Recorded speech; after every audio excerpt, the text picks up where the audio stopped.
Yeah. So what we are trying to do today is, I'm sure that Angela has explained the sort of work that you guys are doing within the Bond project, but we want to introduce different ways for you to think about developing your own programs, because I know that you are going to do a lot of different topics within the training of trainers.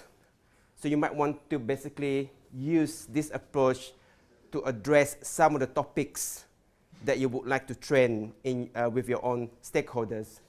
So what we are going to show today is an approach and a tool that you can use, and you can personalize.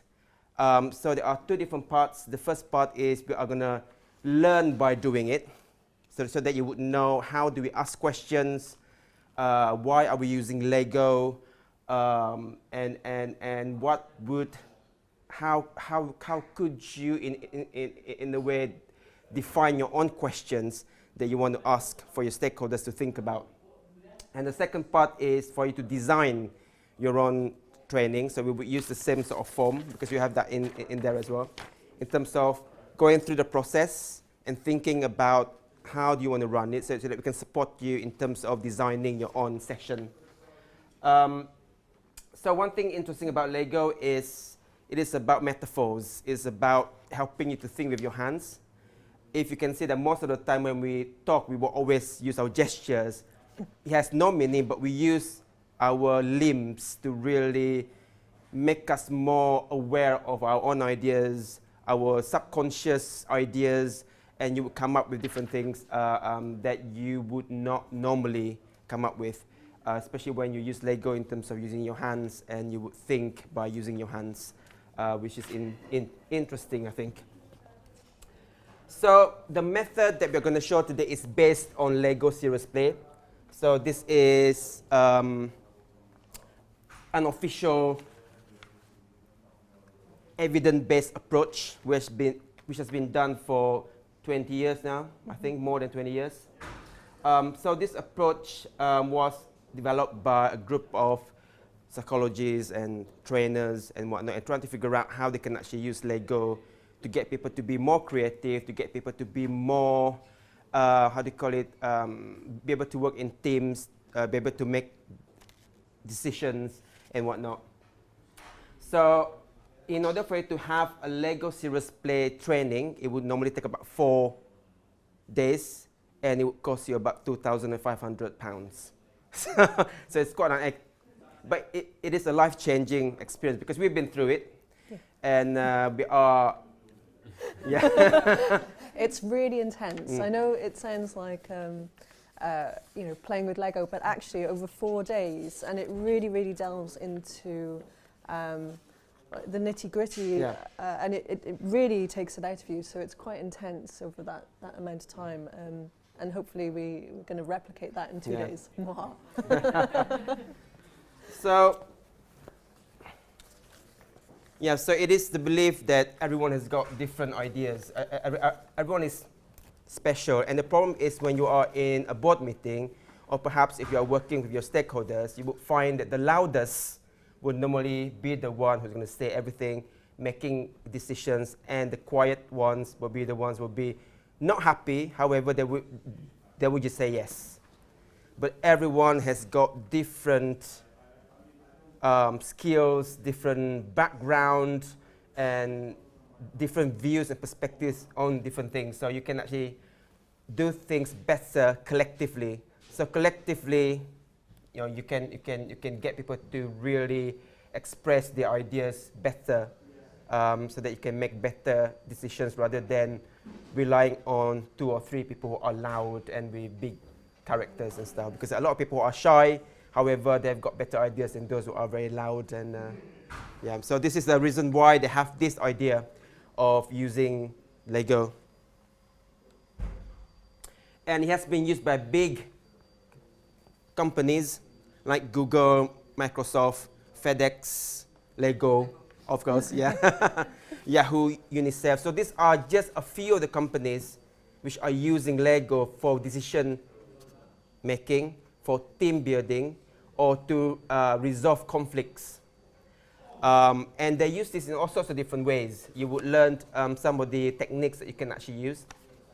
But essentially, they want to bring people together so that they can make a collective decision on any issues or any challenges or any vision that they want to create. So it's quite an interesting thing. So for us, we've done it for 4 years now, and we've done it in different parts of the world. The recent one is in Malaysia, so they are actually using it to work with the teachers as well as to work with the different communities in Malaysia using Lego and using Playful approach. So it is quite a global initiative that can actually be relevant for any sectors depending on what you want to do. And the difference between these two, like what I mentioned before, the lean backward meeting, this is the usual one. Like what we're doing now is that I'm talking and you're just listening, but it's not going to be like that today, sort of thing, just to start it off. But it's all about this. It's all about everyone is interested in what they are doing. Most of the times in this particular meeting, it's like I'm guilty of it. I would be using my phone down there, pretending that I was listening, but I'll be like chatting with the next person, gossiping about, oh, I don't agree with this, but I'm not going to say anything. So we want this to happen. And when we run this with different stakeholders, you can see people start with like feeling a bit cautious, a bit conscious of their own being, sort of thing. And then once they are in the process, you know, they feel more free and they feel more informal, and they all enjoy the decision-making process, which we would like to achieve by using Lego. And Lego is just a tool. You can use all sorts of different things. Any DIY objects that you can actually use, but Lego is quite interesting to use because it's already there. So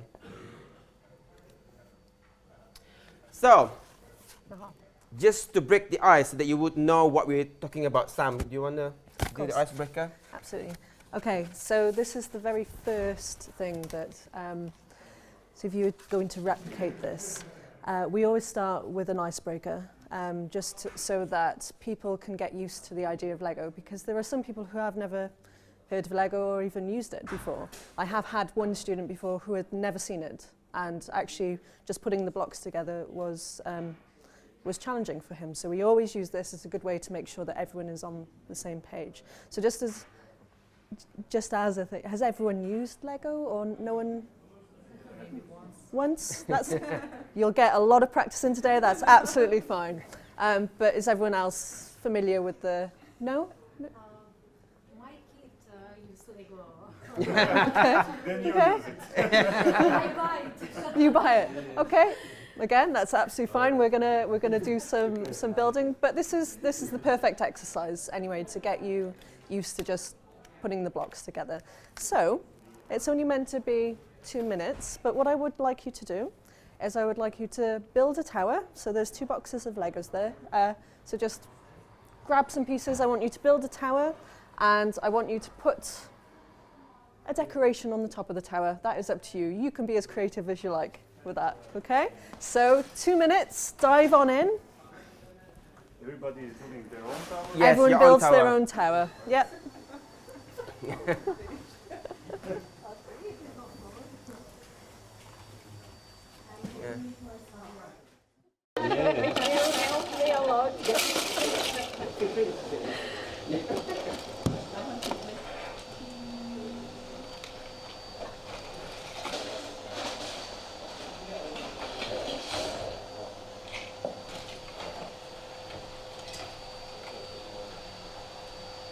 Okay, just 1 more minute.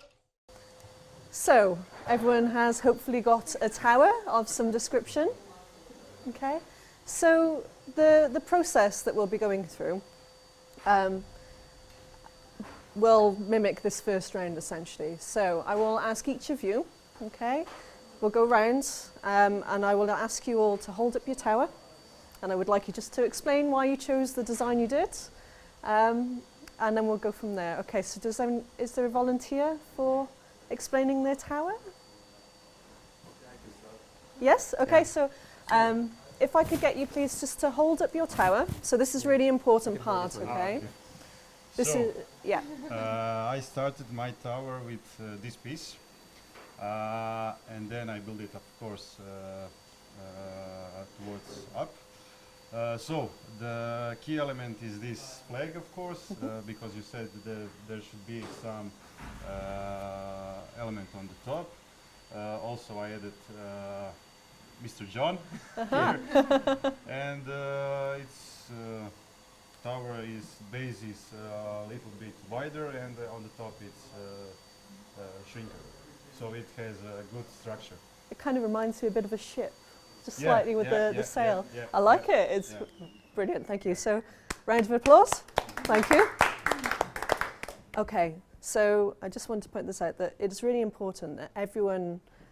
So when you're doing this with your own participants, everyone has to hold up their tower. So everything is addressed to the Lego model, okay? And that's a really important part of this process, because it means that you take the arguing out of the people. So if you are discussing a point of contention, usually I might, I don't agree with you, and and you would do it back. But if you have the Lego model in between you, it's not directed at you, it's directed at the model. Okay, so it takes out that it takes that personalization out of it, and that's a really important part of this method. So everything is always directed at the model, and when you get people to stand up, it's always, make sure they hold it up. They're all always pointing at the pieces so people can see. Okay. Here's my tower. Yeah, I actually started out with the turtle because I liked the turtle. Also because there's this idea of the turtle carrying the world. You have the turtle with the elephant on the back, and on the back of the elephant there's the carrying the world. The elephants were not compatible with my turtle though, so I had to leave it out. But it limited a bit what I could put on top of the turtle, so I used a pillar. And as the